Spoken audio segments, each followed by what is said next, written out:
હસની વાત નથી. બહુ સરસ મજાના રૂડા રૂપાળા લાખો કરોડોના બંગલામાં રહેતા હોઈએ અને જીવનની અંદર એવી પરિસ્થિતિ આવીને ઊભી રહે કે આપણે 10 બાય 10ની રૂમે કોઈ ભાડે દેવા તૈયાર ન હોય તો એ વખતે શું રડવા બેસવું?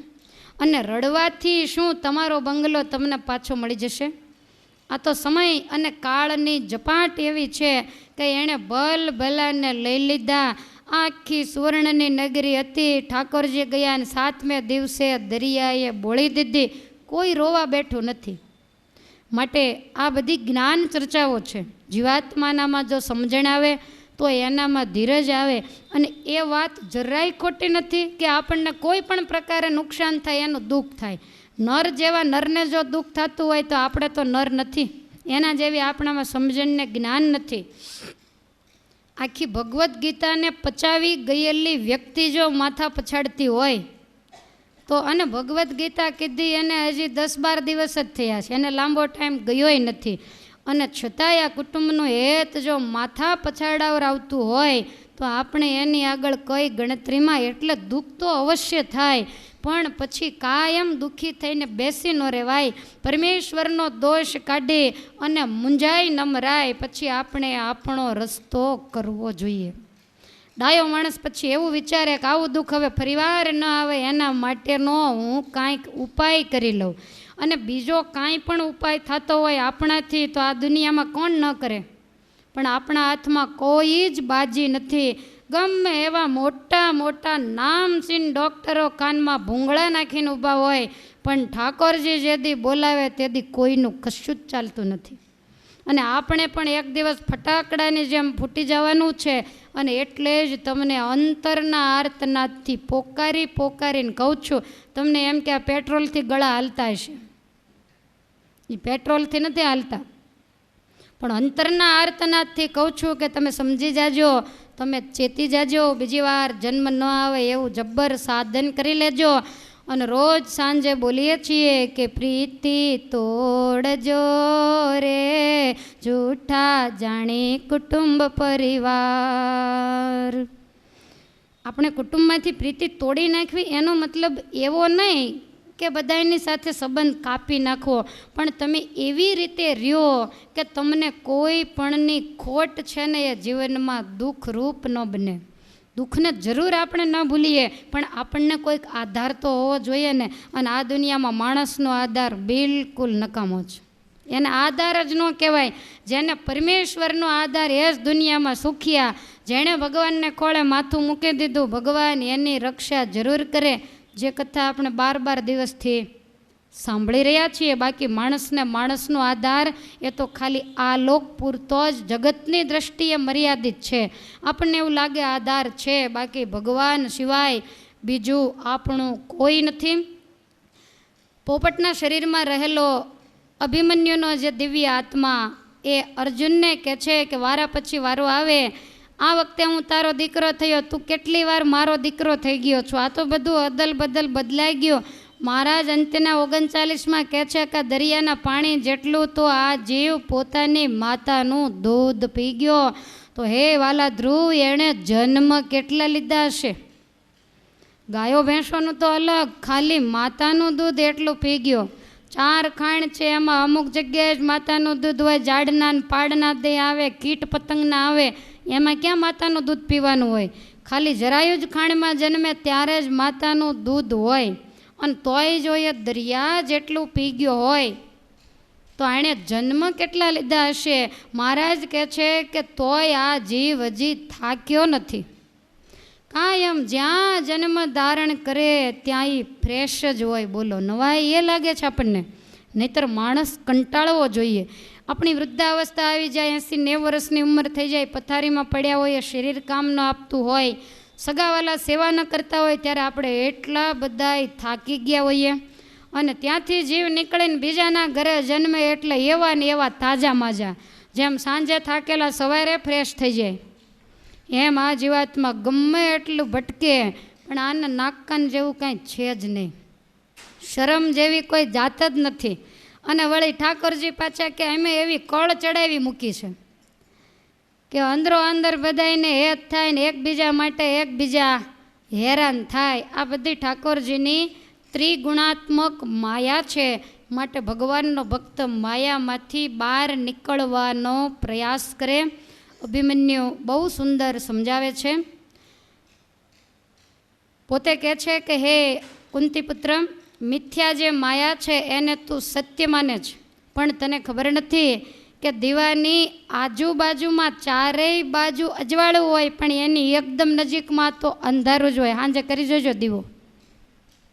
આપણે દીવા કરતા ને તેલના ને ઘીના કે જે હોય તે, તો એની આજુબાજુનો જે એકદમ નજીકનો ભાગ હોય ને ત્યાં અંધારું હોય અને દૂર દૂર એનું અજવાળું પડે. આ કુદરતનો નિયમ છે.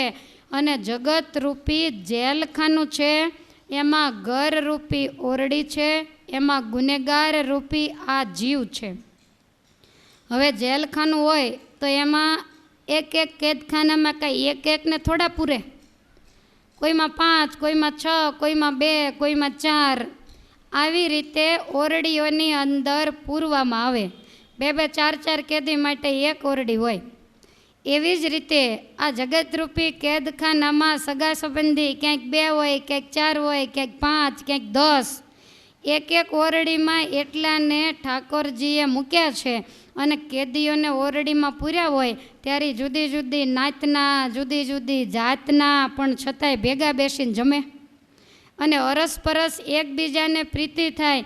અને એ પ્રીતિ એટલી બધી થાય કે 24 કલાક બેઠા બેઠા સુખ દુઃખની વાતો એકબીજાને કરે. એકનું દુઃખ જોઈને બીજાની આંખમાંથી આંસુ પડે, બીજાનું દુઃખ જોઈને ત્રીજાની આંખમાંથી આંસુ પડે. કોઈ એના સાહેબો હોય, કોઈ પોલીસવાળા બીજા ત્રીજા આવીને એકબીજાને કાંઈ કહે તો એકબીજાનો પક્ષ પાછા એકબીજા તાણે. એને સંબંધ ક્યારથી થયો? કોટડીમાં ગયા પછી. છતાંય એક એકની ઉપર હેત વ્યાપી જાય. એવી જ રીતે હે કુંતીનંદન, આ જગતની અંદર પણ જુદી જુદી જગ્યાએથી આવેલા આત્માઓ જ્યારે એક ઓરડીમાં ભેગા થાય ત્યારે એને અંદરો અંદર એટલું બધું હેત થાય, એકબીજાના દુઃખે દુઃખી, એકબીજાના સુખે સુખી.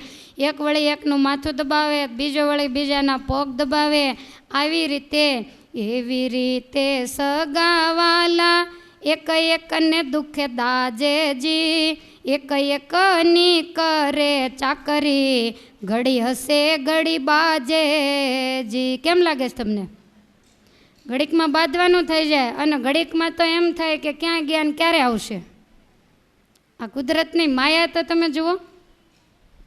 ઝઘડો થઈ જાય તો દીકરો હોય તોય ભલે, પિતા હોય, માતા હોય, બેન હોય, ભાઈ હોય કે પુરુષ હોય, ઝઘડો થાય તો અઠવાડિયું બોલે નહીં.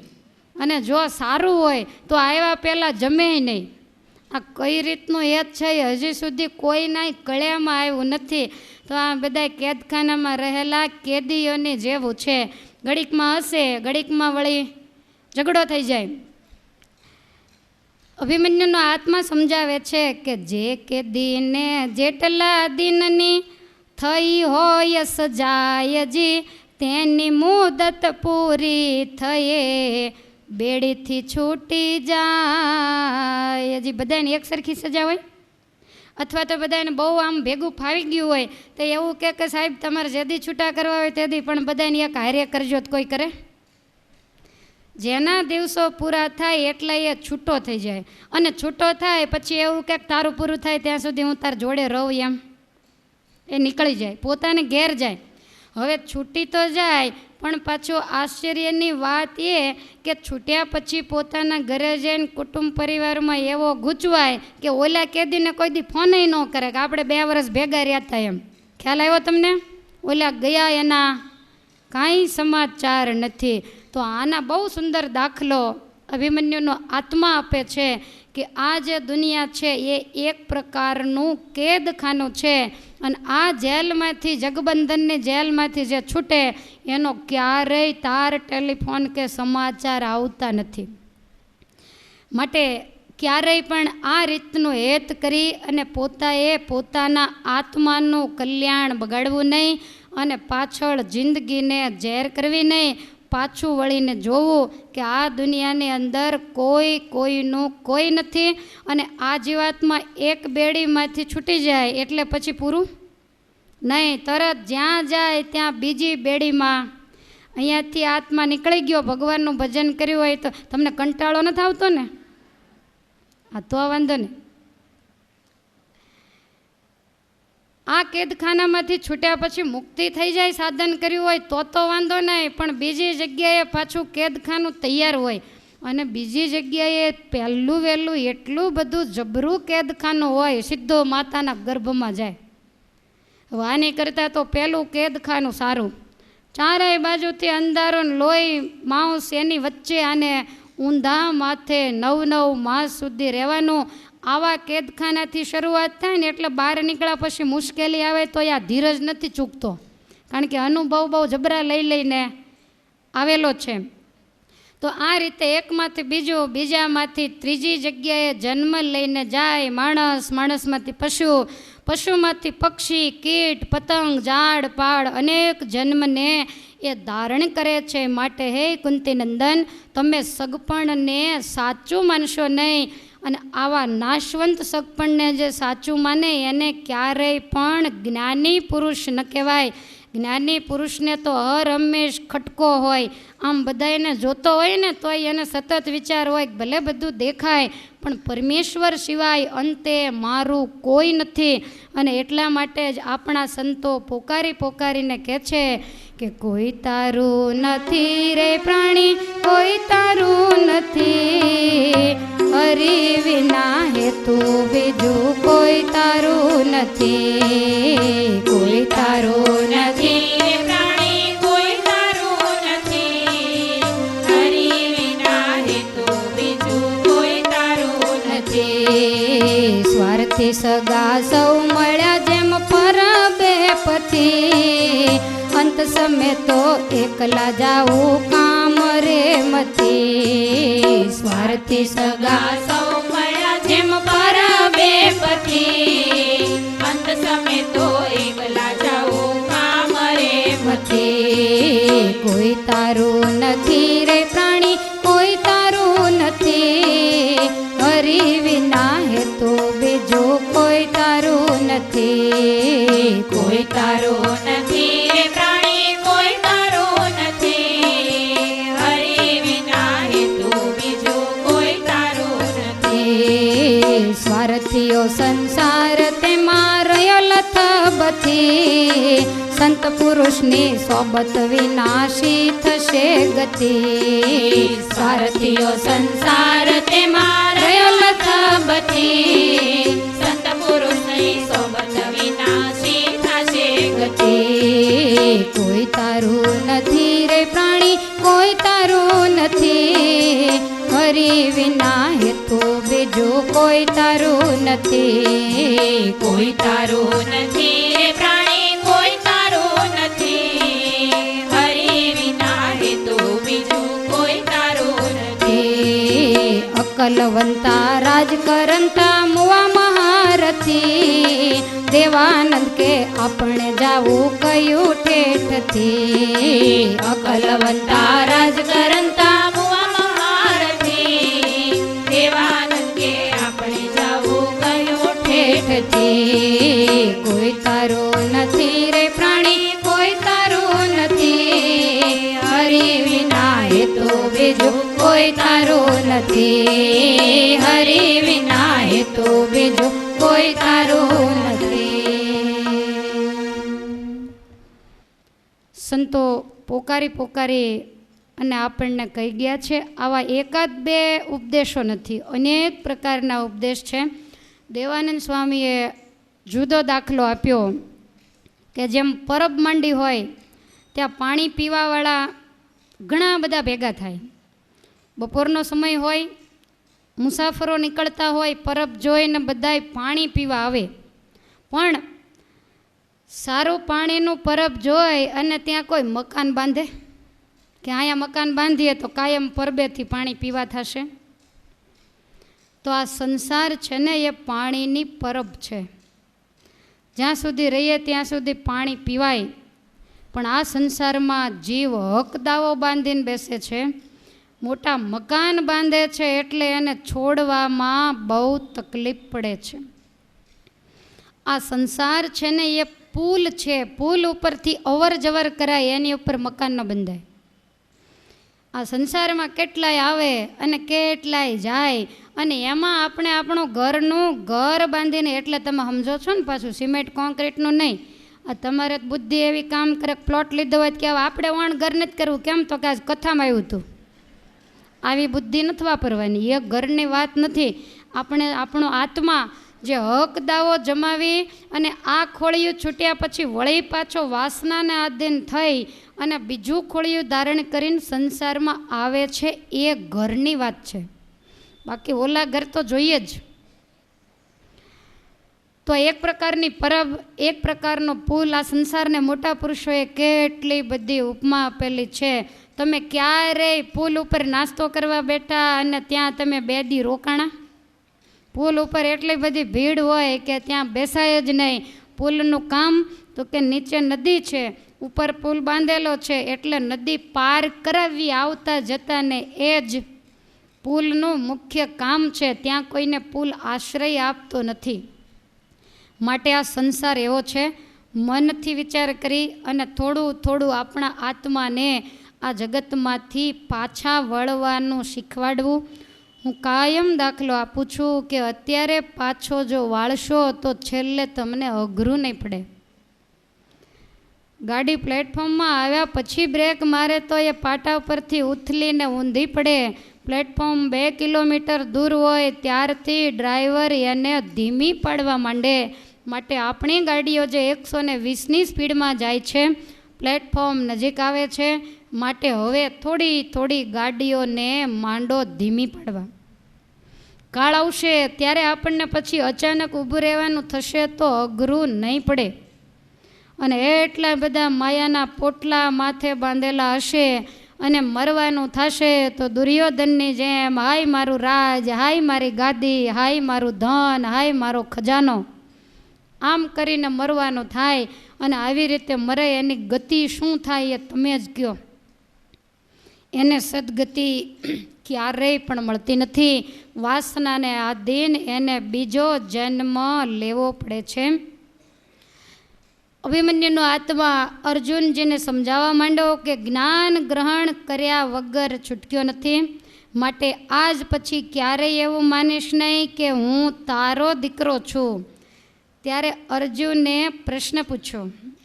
અર્જુન કહે, ખોળે રમાડ્યો, ખવડાવ્યું પીવડાવ્યું તું ને જી, બદલો વાળવાની આશાએ મોહ ચડ્યો તો મુને જી.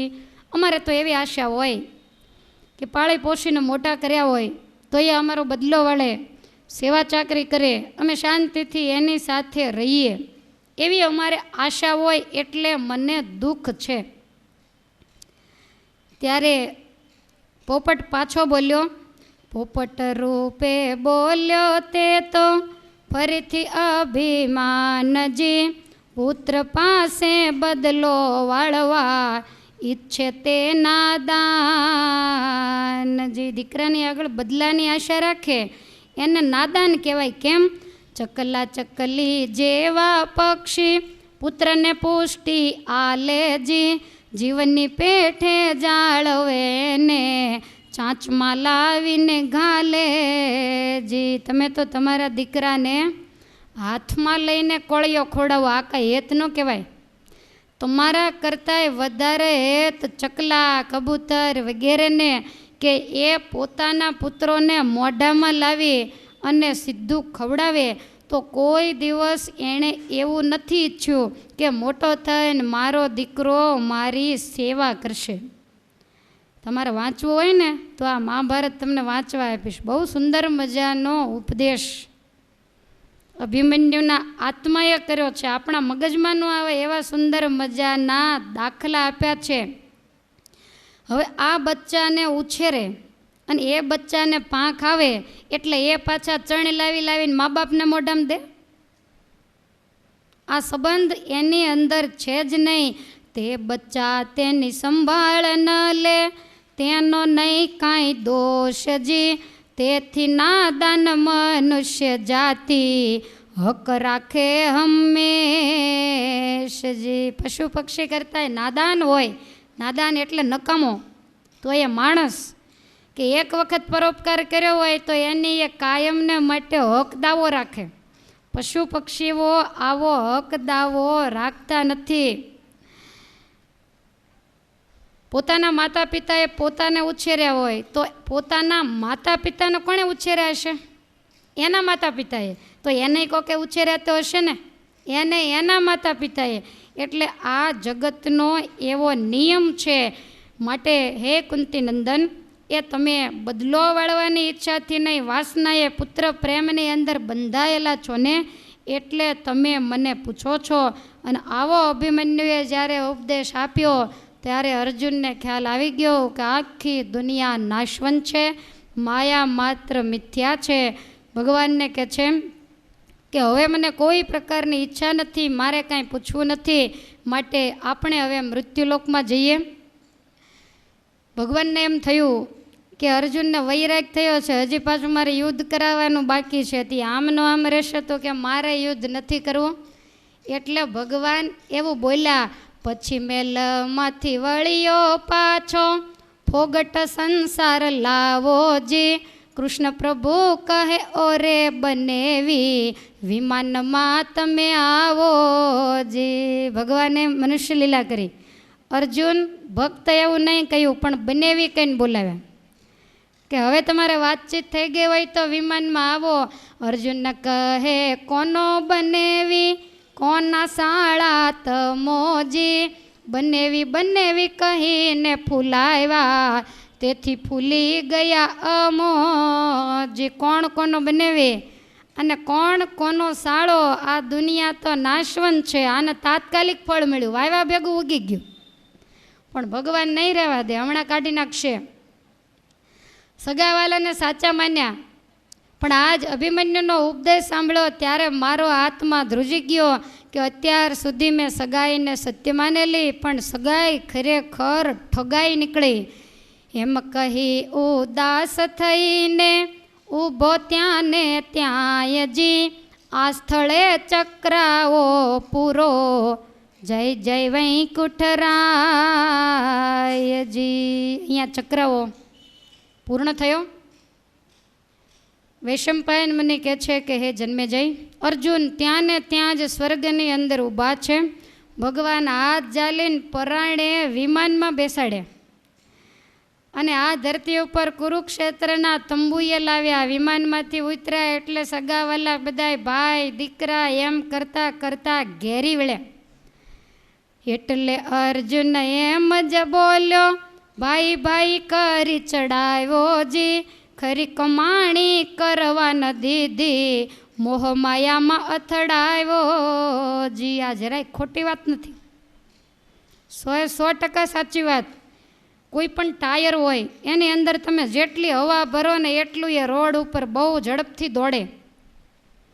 એમ આપણે ટાયર જેવા છીએ. સગા વાલા કુટુંબી, તમે બહુ હોશિયાર, તમે બહુ ડાયા, તમે બહુ કામ કરો, તમે બહુ કમાઓ, એટલે આને તો એવી હવા ભરાયની ટાયર જે દોડે.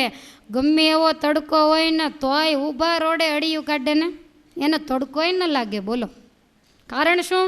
તો કે અંદર રહેલી હવા, એના કરેલા વખાણ, અને એને કારણે જ મોહ માયામાં જીવ અથડાય છે. 20-25 વર્ષની ઉંમર હોય, 30 વર્ષની ઉંમર હોય ને તમે દોડાદોડી કરતા હોય ને તમારી કુટુંબમાં જે બોલબાલા હોય એ 90 વર્ષના ડોશી થઈને બેઠા હો પથારીમાં ને એક જગ્યાએ ઠોઠો કરીને કફનો ઢગલો કરતા હો, તેથી હેત હોય? તમને અનુભવ છે? તમે જોયા જ હોય ને ઘણા વડીલોને. તો તે દિવસે એવું હેત ન હોય ને તે દિવસે એવી આપણી પરિસ્થિતિ પણ ન હોય. હા, એવું હેત રે. વ્યવહાર મૂકીને અખંડ માળા ફેરવવા માંડ્યા હોય ને કોઈને આડા ન આવતા હો તો છેક સુધી એવું ને એવું હેત રે. પણ ઓલું નાનપણમાં બધું હું બહુ કર્યું હોય ને એટલે વૃદ્ધાવસ્થા આવે ત્યારે હેઠું બેસવાનું મન જ ન થાય. સલાહ આપું, સૂચના આપું, નહીંતર બધું ઊંધું વાળશે. અરે તમે વહેલા ગુજરી ગયા હોત તો એનું શું થાત? તમને ધ્યાન રાખવા ઠાકોરજીએ રાખ્યા લાગે છે. જીવને એવો મોહ છે. એટલે અર્જુન કહેવા માંડ્યો કે તમે મને અથડાવ્યો, નહીં તમે મારા નહીં હું તમારો, એટલે બોલ્યો ભીમજી, ઓરે મારા કૃષ્ણ પ્રભુજી, નર આમ બોલે કેમ? આને ક્યાં લઈ ગયા હતા? આટલો બધો વૈરાગ લઈને આવ્યા, આવું કેમ બોલે છે? ભગવાન કહે છે કે જો નરને વૈરાગ થયો છે, ચારે કોરથી બધા વળગી પડો, નહીંતર આ બધું છોડીને સંન્યાસી થઈ જવાનો છે. એટલે ભીમસેન, કુંતાન, દ્રૌપદી, સુભદ્રાન ચારેય બાજુથી બધાય વીંટી વળ્યા. ત્યારે અર્જુન કે બધાય દૂર ખસો. આ બધા કે શા માટે? એનું કારણ શું? પણ આને તો કોઈનું કયું મનમાં આવતું નથી. માયા અંદરથી નીકળી ગઈ. ભગવાન કે મારે માયાને ઝાલીને આના હૃદયમાં નાખવી પડશે. એટલે ભગવાને તરત જ મનુષ્ય ચરિત્ર કર્યું. અરે અર્જુન જમવા ઉઠો, ક્યાં સુધી ભૂખ્યા રહેશુંજી, અભિમન્યુના ગુણ ગણાતે, સંભાળીને શું કરશું જી, એના જેવો શૂરો પૂરો કોઈ નહીં રણધીરજી, દાંગવને શરણે રાખેલો, ખરું બતાવેલું નું રજી. અભિમન્યુના વખાણ ચાલુ કર્યા એટલે વળી પાછો યાદ આવી જાય તો માયાની અંદર ફસાઈ જાય. એણે દાંગવ રાજાને શરણે રાખ્યો, 56 કરોડ યાદવોને હરાવ્યા. અરે તમે વનમાં હતા ને ત્યારે દ્વારિકામાં આવીને તમામ કૌરવોને હરાવીને સુરેખાનું એણે હરણ કર્યું. કર્ણ રાજા જેવા કર્ણને હરાવ્યા. તમે વિચાર કરો, આપણે બે તો કોઠા આ પાતાળ ગયેલા, આ લોકમાં કોઠાનો સંગ્રામ એણે કર્યો. કર્ણના બંને દીકરાને એણે મારી નાખ્યો. અરે દુર્યોધનના લક્ષ્મણને માર્યો અને છેવટે 99 ભાઈના 469 જે દીકરાઓ હતા એને પણ મારી નાખ્યો. બધાયનો બદલો વાળી અને આ લોકમાંથી ગયો છે. એણે રણે ચડી પોતાની જાતને લજાવી નથી. માટે એનું દુઃખ તમે હૃદયમાં રાખશો નહીં. તમે જમવા માટે આવો. આવી રીતે કહ્યું. ભગવાન ભીમસેનને અર્જુનને સાંભળતા પૂછવા માંડ્યા કે અભિમન્યુને કોઈએ માર્યો નથી, એની જાતે મૃત્યુ પામ્યો છે, પણ એ મર્યા પછી એને મારવા માટે કોણ ગયું હતું? કારણ કે એના શરીર ઉપર ઘણાય ઘા લાગેલા. ત્યારે ભીમસેન માંડ્યો કહેવા. ભીમસેન કહે મેં દીઠો તો જયદ્રથને ઘા કરતાજી, તે દ્વેષ છે બહુ મારા મનમાં, હણી આવું હરતા ફરતાજી. છેલ્લે એને જયદ્રથ મારતો તો એવું મને દેખાયું, માટે આપણે વેર લેવું જોઈએ. ભગવાન અર્જુનને કહે છે કે તમારા દીકરાને જયદ્રથે માર્યો, આપણે ગેરહાજર હતા ને માર્યો, માટે તમારી પવિત્ર ફરજ છે કે વેર લેવું જોઈએ. અને અર્જુન ગાજીને ઊભા થયા અને કહે છે કે જયદ્રથે જો જુલમ કર્યો હોય તો એની ઉપર કાળો કેર કરું.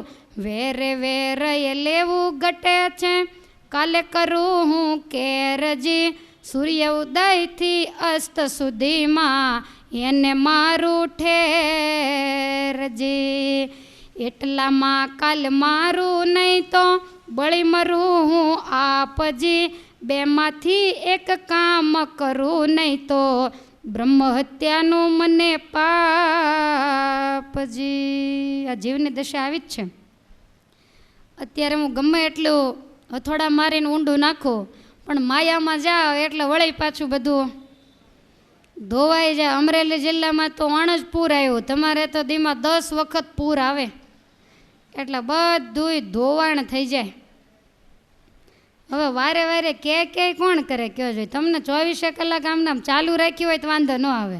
કથા રોજ ચાલુ રાખી હોય ને 2 કલાક તો તકલીફ નહીં, પણ એવી કોને નવરાશ હોય કે તમને ધક્કા માર્યા જ કરે. સ્વામી કે આ જીવને તો આકલા અને પડકારા કરનારા જોઈએ તો જ ભગવાન ભજાય, નહીતર જેમ વાડામાંથી વાઘ બકરાને ઉપાડી જાય એવું થાય. માટે સતત પડકારા જોઈએ. અને આપણા મહાપુરુષો આ ગ્રંથોની અંદર જુઓ ને આપણા માટે પડકારા જ કરતા ગયા છે ને. એક શબ્દને વાંચીએ તો એમાં કેવા જબરા પડકારા કર્યા છે. અર્જુન કહે છે કે કાલ હું જયદ્રથને મારું અને સૂર્ય હાથમે ત્યાર પહેલાં એને મારું, જો ન મારું તો હું ચિત્તાની અંદર બળીને મરું. એને મારું નહીં, અને જો હું મરું નહીં તો મને બ્રહ્મ હત્યાનું પાપ લાગે. આવી રીતે સોગંદ ખાધા. પોતે ઊભો થયો. કૌરવ દળમાં જયદ્રથને કાને આ વાત ગઈ. જયદ્રથ ઊભો થઈને દુર્યોધન આગળ જઈને કહે છે કે મૂર્ખા, મને છેલ્લે અમથો ત્યાં મોકલ્યો, મરેલા ઉપર ઘા કરાવ્યા. હવે અર્જુને પણ લીધું છે કે કાલ નિશ્ચય મને મારશે, માટે મને ઉગાર. તારે 100 ભાઈ વચ્ચે એક જ બેન છે, એનો બનેવી હતો ને, માટે કાંઈક તું મને રસ્તો બતાવ. તને તારી બેનની દયા ન આવી?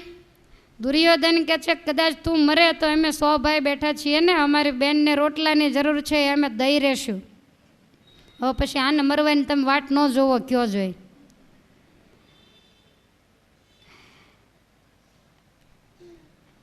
દુર્યોધન આવી રીતે કહેવા માંડ્યો. જયદ્રથને બહુ બીક લાગે છે. જયદ્રથ કહે છે કે મને ડર છે કે કાલે હું મરી જઈશ. ત્યારે દુર્યોધન કહે છે કે સર્વે મરો તેની નહીં ચિંતા, હું હોઈશ તો સૌ થાશે જી. જયદ્રથ કહે કાંઈક વિચારો, હું આવ્યો તમ પાસે જી. કાંઈક વિચાર તો કરો. જીવ બચાવવા માટે હું તમારી આગળ આવ્યો છું. દુર્યોધન કહે છે કે જો તારી ઈચ્છા હોય તો હું એક રસ્તો કાઢું. હું તને આવતીકાલે 7મા પાતાળની અંદર સંતાડી દઉં. આખો દિવસ ગુપ્ત રાખું. સૂર્ય આથમે પછી તો કાંઈ પ્રશ્ન છે નહીં, અને સૂર્ય આથમશે તો મારે તો 2 લાભ છે. એક બાજુ અર્જુન મરશે અને તું બચી જઈશ, માટે આ મારી આગળ ઉપાય છે. એમ કહી દ્રોણાચાર્ય, કૃપાચાર્ય, અશ્વત્થામા, કર્ણ, શલ 7 કોઠે જે ઊભેલા હતા એ બધાને બોલાવ્યા અને કહ્યું કે જયદ્રથનું રક્ષણ કરવા માટે બધાએ એક પાતાળે ગોઠવાઈ જવાનું છે. 7 કોઠે જે રીતે રહેલા એ રીતે પહેલા કોઠે હોય એ પહેલા પાતાળે, બીજા કોઠે હોય એ બીજા પાતાળે, આ રીતે ગોઠવાવાનું છે. અને આ વાતને અર્જુન જાણે નહીં એ રીતે તમારે કરવાનું છે. માટે જત બધાય તૈયાર થાવ, અને હું એક યુક્તિ બનાવી અને જયદ્રથને બચાવી લઈશ. બધાય તૈયાર થઈ ગયા.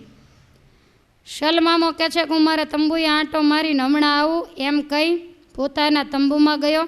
છડીદારને બોલાવીને કીધું કે પાંડવોને કહેજો બીજે ક્યાંય ગોતે નહીં, અમે પાતાળમાં જવાના છીએ. અને 7મા પાતાળમાં દુર્યોધન એ જયદ્રથને કાલનો દિવસ માટે ગુપ્ત રાખવાનો છે. અને 7 પાતાળમાં જે રીતે 7 કોઠે યોદ્ધાઓ મુખ્ય ઊભેલા એ બધા ઊભેલા હશે. અને એટલું કહેજે કે તમારો મામો શલ એ 6ઠા પાતાળે હશે, માટે બીજે ક્યાંય ગોતશો નહીં. બીજે ગોતવા રહેશો તો સાંજ પડી જશે અને ઉપાધિ થશે. આવી રીતે સેવકને કહ્યું. સેવક કહે છે કે કાંઈ વાંધો નહીં, હું કહી આવું છું. શલરાજા આયુધ લઈ અને છત્રપતિની પાસે જાય. બધાય પાતાળમાં ગયા છે. દુર્યોધન, દ્રોણ, કર્ણ, અશ્વત્થામા, કૃપાચાર્ય, જયદ્રથ બધાય ચાલતા થયા. અર્જુનની સામે પડ્યા. હવે આ દુર્યોધન છે એને પાતાળની પોરા વિદ્યા આવડે છે. પોરા એટલે પાણીમાં પેલા પોરા પડે ને એ.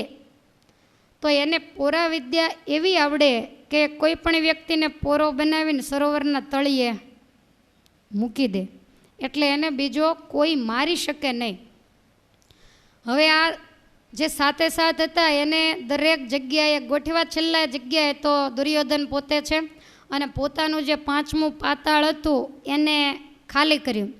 કૃપાચાર્યને કીધું, દ્રોણને કીધું પહેલાં પાતાળે કદાચ અર્જુનને ખબર પડી જાય ને આવે તો તમે એની સાથે યુદ્ધ કરજો. એને મારવો જરૂરી નથી, એના કરતાં એ સાંજે સૂર્ય અસ્ત થઈ જાય એટલું જ જરૂરી છે, એટલે એની જાતે મરશે. માટે યુદ્ધ કરીને તમે એને જીતવા દેશો નહીં ને એનો સમય બગાડજો. કૃપાચાર્યને કીધું કે તમે બીજા પાતાળે રહેજો. 3જા પાતાળે અશ્વત્થામાને કહ્યું કે તમે પણ અહીંયા રહીને એની સાથે યુદ્ધ કરજો. કર્ણને 4થી જગ્યાએ મૂક્યો. 5મા પાતાળે 3 ગયા તો 5મું પાતાળ ખાલી મૂક્યું, કારણ કે આ પોતાની જગ્યા છે. 5મે કોઠે દુર્યોધન હતો, ત્યાંથી 6ઠે જઈને મારવાડના માલિક શલને મૂક્યો, અને 7મે જયદ્રથને લઈ ગયા. 7મા પાતાળમાં એક બહુ મોટું સરોવર છે, તમે જાગજો. અને આ સરોવર છલોછલ પાણીથી ભરેલું છે. હવે એને કિનારે પોતે બેઠો અને સરોવરમાંથી એક કમળ લીધું, એક માટીનો કુંભ લઈ ગયેલો એ હાથમાં લીધો. પછી જે કુંભ હોય એના મોઢા ઉપર કમળ મૂક્યું. હવે આ કમળને 32 પાંખડીઓ છે, તો એમાં મંત્ર ભણી જળની અંજલિ આ પાંખડીઓની ઉપર નાખી એટલે એક એક પાંખડીએ ઝીણા જૂ જેવા સ્વરૂપ ધારણ કરીને 10-10 યોદ્ધાઓને યુદ્ધ માટે બેસાડ્યા. વિદ્યા જબરી જાણે છે. કદાચ અર્જુન આવી જાય અને એને ખ્યાલ આવી જાય કે આ કમળની પાંખડીમાં જયદ્રથને ગુપ્ત રાખ્યો છે, બાણ જો છોડે તો આ 10-10 યોદ્ધાઓ છે એ જયદ્રથને કાંઈ થવા દે નહીં. આવી ગોઠવણ કરી 320 યોદ્ધાઓને કમળની પાંખડીઓમાં રક્ષણ કરવા માટે મૂક્યા. પછી જયદ્રથને બાજુમાં બેસાડીને પોતાની ડાબી હથેળી આમ નીચે રાખીને જયદ્રથને કે આની માથે પગ મૂક. એટલે પહેલાં એ પગ મૂક્યો, આણે પાણીની અંજલિ લઈ અને અંજળી છાંટતા નાનો એવો પોરો બની અને જયદ્રથ એની હથેળીમાં તરફડવા માંડ્યો. પછી કમળનો જે વચલો ભાગ હોય એની અંદર જયદ્રથને બેસાડી દીધો. કુંભ હાથમાં લઈ અને બરોબર સરોવરની વચ્ચેના ભાગમાં મૂકી દીધો. ત્યાંથી પોતે પોતાની જગ્યાએ જે 5મું પાતાળ હતું ને ત્યાં આવીને ઊભો રહ્યો કે અર્જુન આવે તો યુદ્ધ કરીને અહીંયા પણ થોડો સમય બગાડું. હવે આવું આણે નક્કી કર્યું. રાત્રિ પૂર્ણ થઈ, સવાર પડતા અર્જુન કમર કસીને તૈયાર થયા. ભગવાનને કહે છે કે મહારાજ, આજ જયદ્રથને આપણે મારવાનો છે, માટે જયદ્રથને શોધવા માટે જઈએ. કાલે આપણે વાત કરેલી એટલે ચોક્કસ એ ક્યાંક સંતાયો હશે. જયદ્રથ કાયર છે. વૈશંપાયન મને કહે છે કે રાજા, રણછોડરાયે રથ જો તર્યો, મહી બેઠો નર ભૂપજી, અછોડો જાલીને હાંકવા બેઠા, પોતે શ્યામ સ્વરૂપજી. ભગવાન રથ ચલાવવા બેઠા, અંદર અર્જુન બેઠા, કમર કસી વસ્ત્ર આભૂષણોમાં સજ્જ થઈ, કાંધે ગદા લઈ અને ભીમસેન પણ સાથે થયા. તંબુથી થોડા આગળ જઈ અને ધરતી માતાનું સ્તવન કર્યું. એટલે ધરતીએ તરત જ જગ્યા આપી અને સીધો રથને અંદર ઉતાર્યો. એટલે પહેલાં પાતાળે ગયા, દ્રોણાચાર્યને જોયા. લાલ ગુમ નેત્રો કરીને અર્જુનજી ગુરુ છે એટલે પહેલાં પગે લાગ્યા અને પછી કહેવા માંડ્યા, ધન્ય ગુરુજી, તમે કર્યું કાળું ગોરુજી, કોઈ નહીં ને વિદ્યાર્થીનું માર્યું નાનું છોરુજી. તમને કોઈ હાથમાં ન આવ્યું. હું તમારો વિદ્યાર્થી અને મારા છોકરાને માર્યો. નાદાન સાથે નાદાન થયા તો પણ વચન આપીજી, નાને છોકરે તમારા સૌની એક એકી મૂછ કાપીજી. તમને શરમ નથી લાગતી? અડધી અડધી મૂછ રહી છે. મારા દીકરાએ અડધી મૂછ આવડા મોટા છો તોય કાપી નાખી અને ફરીવાર તમે અહીંયા યુદ્ધ કરવા માટે સામે આવીને બેઠા છો. એટલે દ્રોણ ગુરુને બહુ દુઃખ થયું. દ્રોણ ગુરુ કહે છે કે મારે આવું નહોતું કરવું પણ મારે કરવું પડ્યું. ઓશિયાળા થઈને દ્રોણ ગુરુ પહેલું પાતાળ છોડીને ત્યાંથી યુદ્ધ મેદાનમાં આવી ગયા. ત્યાંથી અંદર ઉતરતા બીજા પાતાળમાં કૃપાચાર્યજી ઊભા છે. કૃપાચાર્યને જોયા એટલે અર્જુન પહેલાં પગે લાગ્યા. ભીમસેન કહે છે કે ગોર આપણી સલાહમાં હતા એટલે એને કંઈ કહીશ નહીં, એણે યુદ્ધ નથી કર્યું. ઇન્દ્રનંદન તરત જ એમને પગે લાગ્યા અને કૃપાચાર્યએ કહી દીધું કે 7મે પાતાળે જાજો. ત્યાંથી વિદાય થયા. કૃપાચાર્ય પૃથ્વી ઉપર આવ્યા. અર્જુન, ભીમ અને ભગવાન ત્રણેય નીચે ઉતરતા ત્રીજા પાતાળમાં અશ્વત્થામા ઊભેલો ને આ ત્રણને એક સાથે આવતા જોયા એટલે અશ્વત્થામા જીવ લઈને ભાગ્યો કે એના દીકરાએ મને એક બાણ ઉપર ચડાવીને જો છાવણી સુધી ઉડાડી દીધો હોય તો આ તે એના પિતા ભીમસેન અને ઓલો દ્વારકાવાળો, આ ત્રણ ભેગા થાય તો દશા શું થાય. એ ભાગ્યો એટલે ત્યાંથી ચોથે પાતાળ ગયા. કર્ણ રાજા ઊભો છે. એટલે ચોથે પાતાળ ચાલ્યા ઊભો રાજા કરણજી, નર કહે શું મુખ લઈ ઊભો, બેસું તો પામ્યા મરણજી. બે દીકરાને મળી નિર્વંશ થઈને શું મોઢું લઈને ઊભો છો? એટલે કર્ણ શરમાઈ ગયો, નાસી ગયો ભૂમાયજી. તવ પાંચમે પાતાળ ઉતર્યા, છત્રપતિ છે ત્યાંજી. કર્ણ ભાગ્યો. સાતમા પાતાળે રથ જઈને ઊભો રાખ્યો, ત્યાં તો છત્રપતિ ઊભેલો. તેણે ત્રણે જણને દીઠા, જાણ્યું કે હાર્યા દ્રોણજી. જો મુજને મારી નાખશે તો, ગાદી ભોગવશે કોણજી. દ્રોણને જો આણે ભગાડ્યા હોય, કૃપાચાર્ય ભાગ્યા, અને આ તો તરત પાંચમા પાતાળે આવ્યા, મારે એમ કે શાંત પડી જશે. જો મને ત્રણેય થઈને મારી નાખશે તો ગાદી કોણ ભોગવશે, એવી બીક લાગતા દુર્યોધન મુઠ્ઠીઓ વાળીને ભાગ્યો. ત્યાંથી છઠ્ઠે પાતાળે ગયા. શલ મામા કહે છે કાંઈ ખોટી નથી થવું, સીધા નીચે જતા રહ્યો. એટલે ત્યાંથી સાતમે પાતાળ ગયા. ત્યાં જઈ અને રથ ઊભો રાખ્યો, પણ ઉપાધિ કાંઈ ઓછી નથી. અર્જુનને મન ગર્વ જ થયો, મારા ભય મહામાઠાજી. કપરીમાં જા મારી પડી તે, જીવ લઈ સૌ નાઠાજી. અર્જુનને અભિમાન આવ્યું કે મારી કેટલી બીક, જ્યાં મને જોયો એને ખબર નથી કે જાજી તો દ્વારિકાવાળાની બીક લાગી છે. અભિમાન આવ્યું, મુજ જેવી કોઈની નહીં માજા, થયો અતિ અહંકારથી. અહંકારથી હરિ ગણો જ આગો, જાણ્યો જુગદાધારજી. ભગવાનને એમ થયું ભલે મારો ભક્ત હોય, પણ અભિમાન આવે એની નજીક હું ક્યારેય પણ જતો નથી. અર્જુન કહે છે કે મહારાજ શત્રુને બતાવો એટલે એક જ બાણે એને ઠેકાણે કરી દો. ભગવાન કહે છે કે બતાવવાનો શું હોય? આ જે સરોવર છે ને એની વચ્ચે પેલો જે કુંભ દેખાય, એ કુંભની વચ્ચે કમળ, કમળની 32 પાંખડીઓ, અને એના વચ્ચેના ભાગમાં પોરો બનાવી અને જયદ્રથને સુરક્ષિત મૂકવામાં આવ્યો છે. માટે કુંભ ફોડી નાખો, કમળની પાંખડીઓને છેદી નાખો એટલે જયદ્રથનું મૃત્યુ થાય. આમ કહ્યું એટલે તરત જ અતિ અભિમાને ગાંડીવનો ટંકાર કરી અને બાણ ચડાવીને કહે છે કે મહારાજ એક જ બાણ જયદ્રથને મારવા માટે કાફી છે. એમ કહીને બાણ ફેંક્યું. કુંભની બાજુમાં જ્યાં જાય ત્યાં ઓલા પાંખડીમાં યોદ્ધાઓ ઉભેલા, એનામાં ભગવાને તાકાત મૂકી. તે બાણને ફૂંક મારે એટલે આડું અવળું થઈ જાય, બીજું મારે તો એ આડું અવળું. અર્જુન બાણ મારી મારીને થાક્યા, વિચાર કરે કમળને જ ઉડાડી દો. એમ કહીને અગણિતના બાણ માર્યા. બાણ ચારેય બાજુ ફરે ને આડા નવળા જાય, પણ કુંભને એક પણ બાણ વાગ્યું નહીં. એવે છઘડી દિવસ રહ્યો, પ્રભુએ શું ખેલ કીધો જી.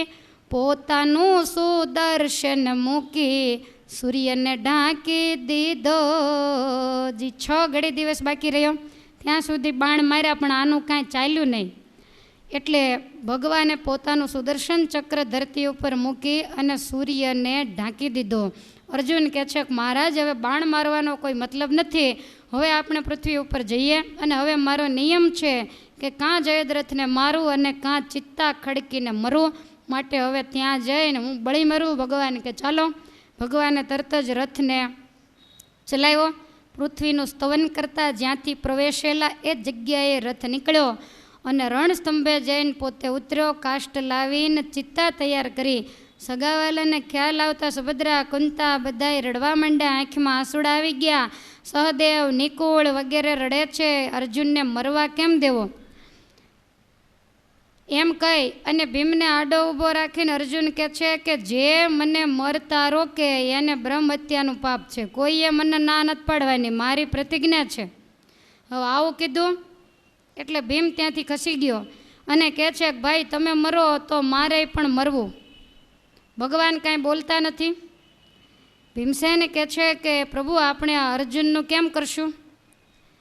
ત્યારે ભગવાન કે તમે એક વાતને મનમાં રાખજો, કોઈને કહેતા નહીં, હું અર્જુનને મરવા નહીં દઉં, એ જવાબદારી મારી. હવે આ બાજુ અહીંયા બધી તૈયારીઓ ચાલે છે અને એમાં સૂર્ય આડું સુદર્શન ચક્ર મૂકેલો એટલે લોકોને એવું લાગે કે સૂર્યનો અસ્ત થઈ ગયો. એટલે કૌરવોએ નક્કી કર્યું કે હવે તો અર્જુનને મરવાનું છે. એટલે 7મા પાતાળે દુર્યોધન ગયો અને પોરો બનાવેલા જયદ્રથને બહાર કાઢીને પૃથ્વી ઉપર લઈને આવ્યો. જયદ્રથ કહે છે કે મને બહુ બીક લાગે, હજી જ્યાં સુધી અર્જુન જીવતો છે ત્યાં સુધી તમે મારી કંઈક વ્યવસ્થા કરો. એટલે એક ચક્રવ્યૂહની રચના કરી અને ગોળાકારે 6 લાખ યોદ્ધાઓને આજુબાજુમાં ગોઠવા. વચ્ચે એક લાકડાનું ગાડું, એની અંદર લાકડાની પેટી, એમાં જયદ્રથને બેસાડ્યો.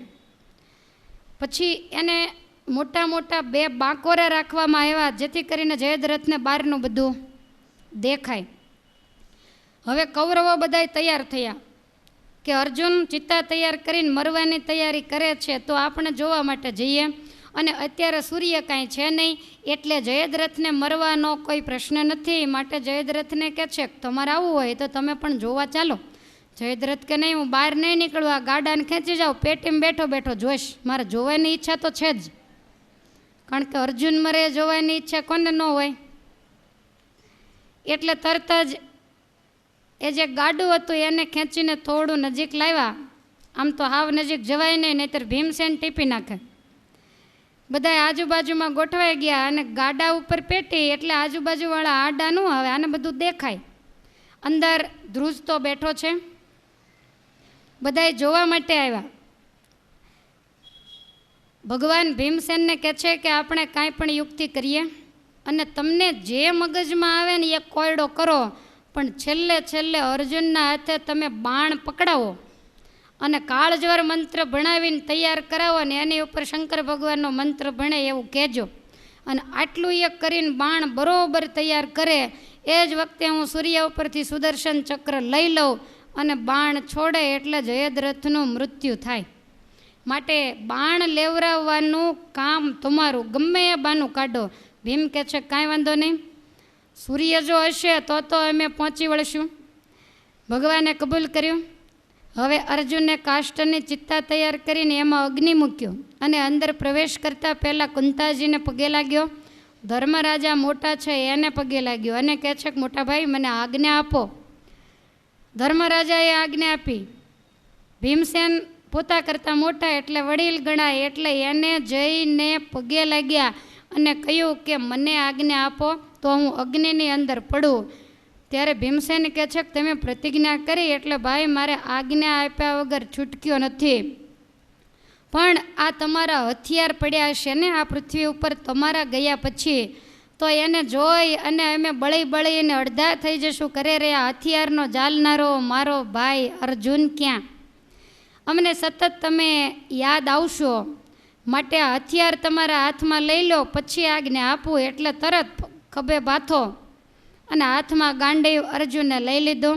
ભીમ કહે છે કે તમે જ્યારે રણ મેદાનની અંદર શરીરના 3 વડું વાળીને 3 જગ્યાએથી વક્ર બનાવી અને તમે જે બાણ છોડતા હતા ને એ લચક અમે ભૂલતા નથી. તો ભાઈ છેલ્લે છેલ્લે અમને બાણ ચડાવીને એ તમારી લટક જોવાની બહુ ઈચ્છા છે, માટે બાણ ચડાવો. એટલે અર્જુને તરત જ બાણ ચડાવ્યું. ભીમસેન કહે છે કે ભાઈ મોટામાં મોટું બાણ છે ને એ કાળજવર કહેવાય, તો પછી તો તમારે હવે કાંઈ મંત્ર ભણવાનો નથી. છેલ્લે છેલ્લે એક વખત કાળજવર મંત્ર એ બાણની ઉપર તમે ભણો. એટલે અર્જુને તરત કાળજવર મંત્ર ભણ્યો અને કહ્યું કે એની ઉપર એક શિવનો મંત્ર ભણો. હું શંકર ભગવાનનો ઉપાસક, મારે એવી ઈચ્છા છે કે છેલ્લે છેલ્લે એ પણ હું જોઈ લઉં તમારા હાથે. એટલે શંકર ભગવાનનો મંત્ર ભણ્યો અને પછી ભીમસેને ભગવાનની સામે જોયું. એટલે સમજ્યા શામળિયોજી કારીગરીથી કામ કીધુંજી, સુદર્શન ચક્ર પોતાનું તે ઉઠાવી લીધુંજી. સુદર્શન ચક્ર ઉપાડી લીધું એટલે આકાશમાં તડકો દેખાયો ને 2 ઘડી હજી દિવસ હતો. અને જ્યાં સૂર્યના દર્શન થયા ત્યાં તો કૌરવો મુઠ્ઠીઓ વાળીને ભાગ્યા. સંકટમાં આસપાસના યોદ્ધા તે પણ નાસી જાયજી. ગાડું ત્યાં રહ્યું ને જયદ્રથ હતો પેટીમાં. પછી કોઈ બચાવે? 6 લાખ યોદ્ધાઓને મૂકેલા તો એ બધા મુઠ્ઠીઓ વાળી વાળીને ભાગ્યા કે પાર્થનું બાણ છૂટશે ને સૂર્ય હજી છે તો જયદ્રથ તો મરતા મરશે, પણ આપણે વધારાના નવાણિયા કૂટાઈ જઈશું. દુર્યોધન તો બધાને પહેલો ભાગ્યો, કારણ કે ગાદી કોણ ભોગવે, અને પાછળ હતા એ પણ બધાય ભાગ્યા. તે દેખીને અર્જુનજીએ આવી રીતે બધાય જ્યારે ભાગ્યા ત્યારે ઓલા જયદ્રથને પેલું બાકોરું એમાંથી દેખાય તો એને તાપ દેખાણો અને સામે બાણ લઈને ઊભેલો અર્જુન દેખાણો. આજુબાજુમાં બૂમ પાડી પણ કોઈ પૂછવાય ઊભેલો નહીં, બધાય ભાગી ગયા હતા. જયદ્રથને અતિશય બીક લાગી અને અતિ બળ કરીને ઉપરથી જે પેટી બંધ હતી ને એને માથું માર્યું, અને માથું મારતાની સાથે જ પેટીનું ઢાંકણું હતું એ ભાંગી ગયું, તૂટી ગયું. એટલે એણે એકદમ જ્યાં ડોકું બહાર કાઢ્યું તે દેખીને અર્જુનજીએ મનમાં કર્યો વિચારજી. સૂર્યને શત્રુ સન્મુખ છે વળી બાણ કરમાં તૈયારજી. અર્જુન કહે છે કે આકાશમાં સૂર્ય છે અને સામો જયદ્રથ ઉભો, આજુબાજુમાં કોઈ નથી. વળી મંત્રય ભણવાની જરૂર નહીં, કાળજવરને શિવનો મંત્ર ભણી બાણ તૈયાર છે. એવું જાણી બાણ જમાર્યું જુએ છે જગદીશજી. તે બાણે જય જયદ્રથ કેરું છેદી નાખ્યું શીશજી. બોલો દ્વારિકાધીશ કી જય. નર નારાયણ દેવની જય. હરે કૃષ્ણ મહારાજની જય. ઠાકોરજી વગેરે આવી જબરી તૈયારી કોણ કરે કયો જોઈ? કેટલી બધી બુદ્ધિ વપરાવીને 7મા પાતાળેથી હાથે કરીને આવ્યો મરવા માટે થઈને. બાણ લાગતાની સાથે જયદ્રથનું માથું ઉડીને દૂર પડ્યું અને વળી પવનાસ્ત્ર મંત્ર વડે આ જે માથું હતું એ આકાશ માર્ગે ગયું. હવે જયદ્રથના પિતા વૈદ્રથ નામે હતા અને એ વનની અંદર તપશ્ચર્યા કરે ને એને એવું વરદાન હતું કે આ વૈદ્રથનું મૃત્યુ તો જ થાય કે જયદ્રથને જે બાણ મારે એના ઉપર શિવનો મંત્ર જો મૂકે તો જયદ્રથનું માથું અને પેલું શિવનું બાણ એ બંને સાથે સીધા જંગલમાં વૈદ્રથની આગળ જાય ને એનું માથું ઉડાડી દે. હવે આવો નિયમ એટલે ભગવાને કાળજવર એક મૂકે એટલે જયદ્રથનું તો પૂરું થઈ જાય, પણ શિવનું બાણ એટલે મુકાયું કે એના પિતાનું પણ મૃત્યુ થાય.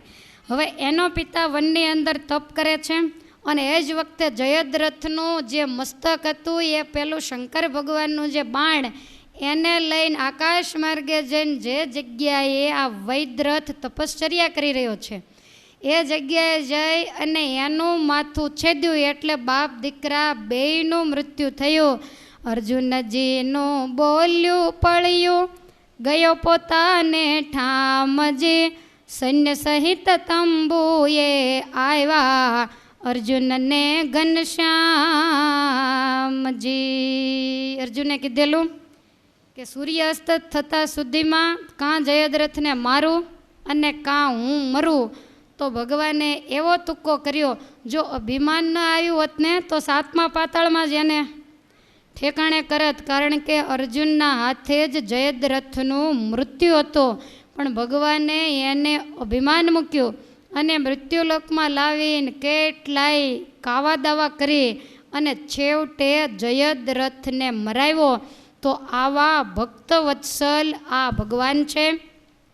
વૈશંપાયન મને કહે છે કે હે જન્મેજય, બોલ્યા વૈષમપાય વચન રે સુણો પરીક્ષિત રાયના તન રે.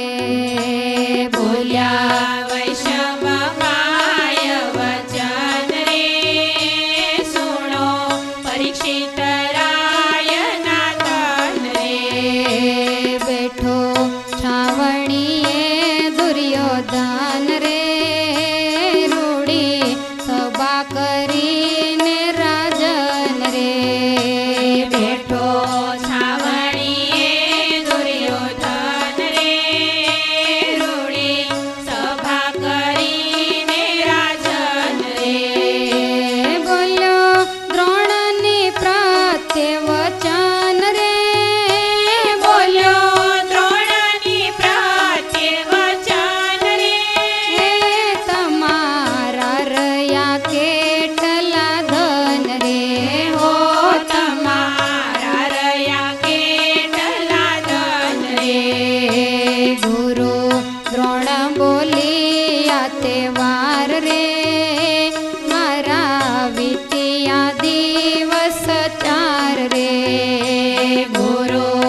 કર્યા વૈષમ પાય વચન રે સુણો પરીક્ષિત રાયના તન રે ઓ સુણો પરીક્ષિત રાયના તન રે.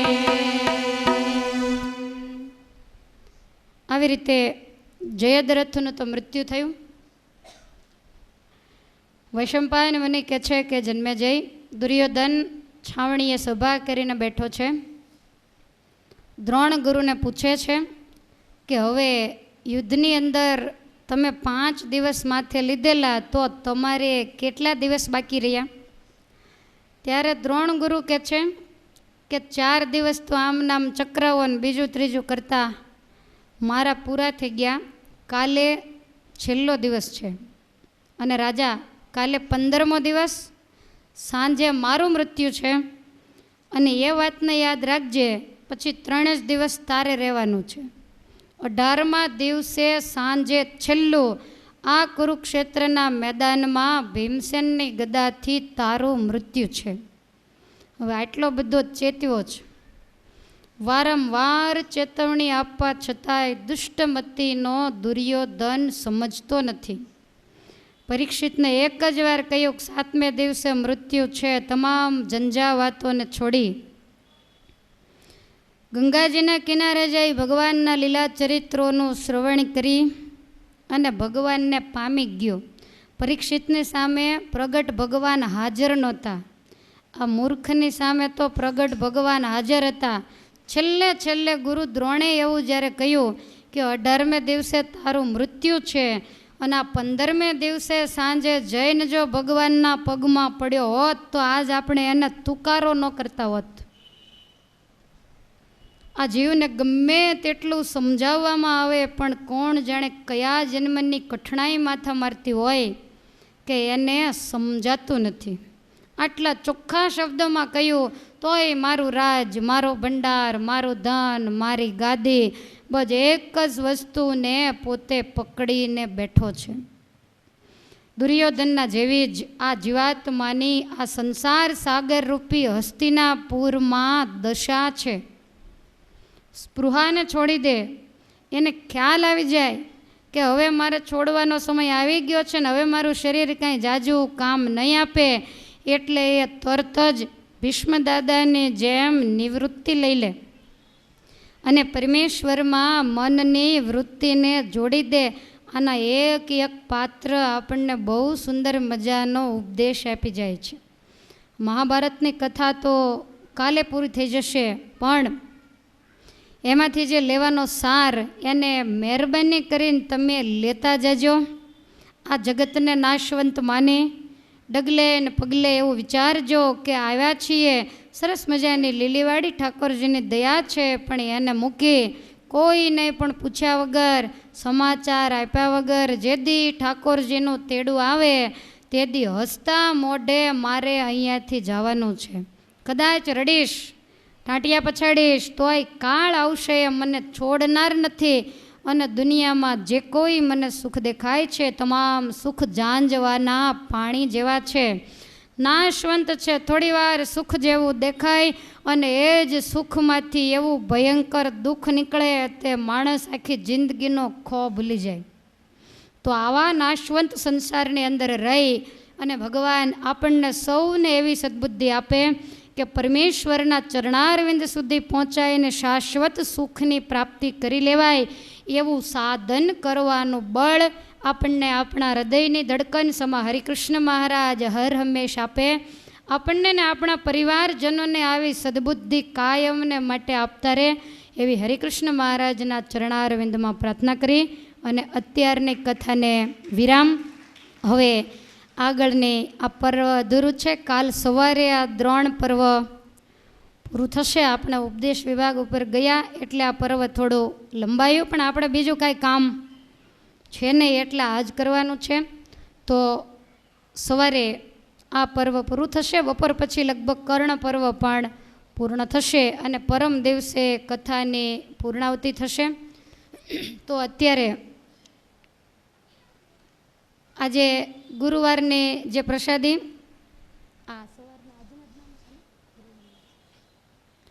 તો આજે સાટાની પ્રસાદી છે અને એ પ્રસાદીનો જે સંપૂર્ણ ખર્ચ એના જે મુખ્ય યજમાન એ ગૌરીબેન હરજીભાઈ નારાયણભાઈ કળથિયા, જે અત્યારે અહીંયા હાજર નથી, મુક્તાબેન છે, તો એમના તરફથી એ સાટાની પ્રસાદી છે.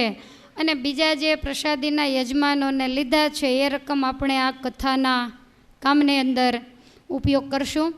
તો ગૌરીબેન હરજીભાઈ કળથિયા એમના વતી મુક્તાબેન, જસુબેન જયસુખભાઈ કળથિયા, રેખાબેન, લીલાબેન રણછોડભાઈ, હંસાબેન માવજીભાઈ, વિમળાબેન ભરતભાઈ, હંસાબેન ઇંગોરાળાવાળા, વસનબેન, ગૌરીબેન પોપટભાઈ, ગૌરીબેન ધરમશીભાઈ, સવિતાબેન ઇટાલિયા, કાશીબેન